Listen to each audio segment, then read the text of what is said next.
Pagkakunan lawas ng uso ng boto, isa na sa atin ang lalangarin.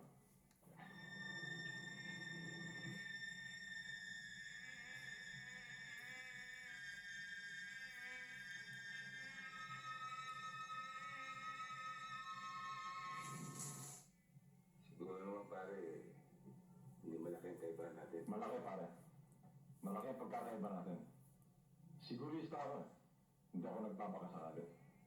Pag may kinatatakutan ako, inuunahan ako. Pinapatay ko.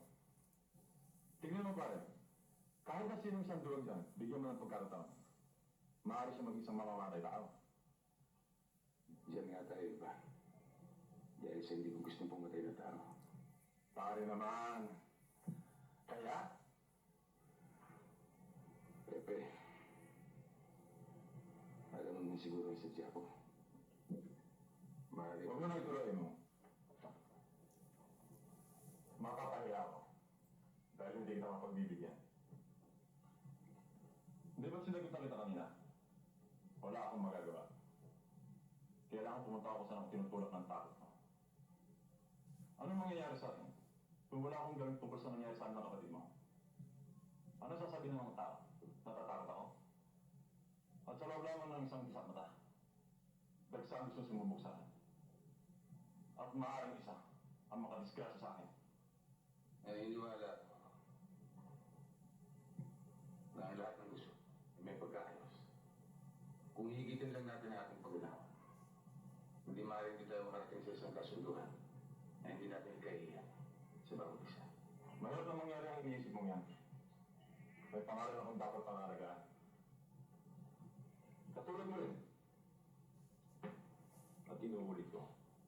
Ang nasabi ko ay hindi na maaaring magbago. Hindi na ako magtatagal, Pepe.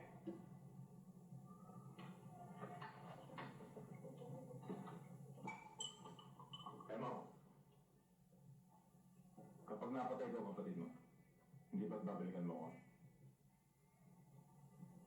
Makakatya ka dyan, Pepe. Yun pala eh. Huwag na tayong mag-aksya ng panahon. Total, dyan din ang baksak natin. Balita ako eh. 45 rin ang hawak mo. Tapusin na natin dito. May dalaman, di ba? Mas, okay. Kunin mo. Ba't pa natin paabuti sa ganyan? Hindi pa natin maaaring pag-usapan ito. Tapos na ang pag-uusap natin. Alin sa dalawa? Patayin ko ang kapatid mo o kunin mo yung baril mo?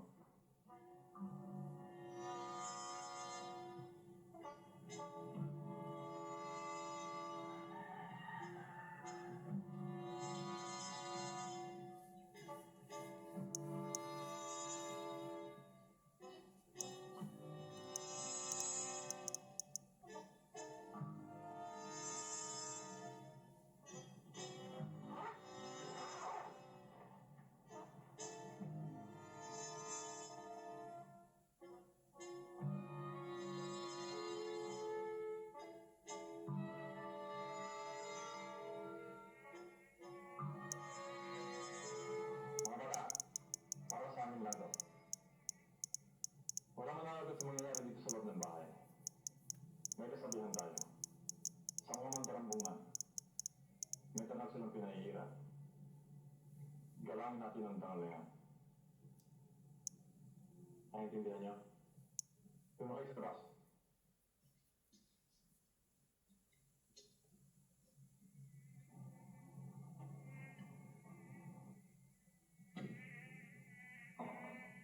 Emo, pagkakunan lawas ng uso ng boto, isa na sa atin ang lalangarin.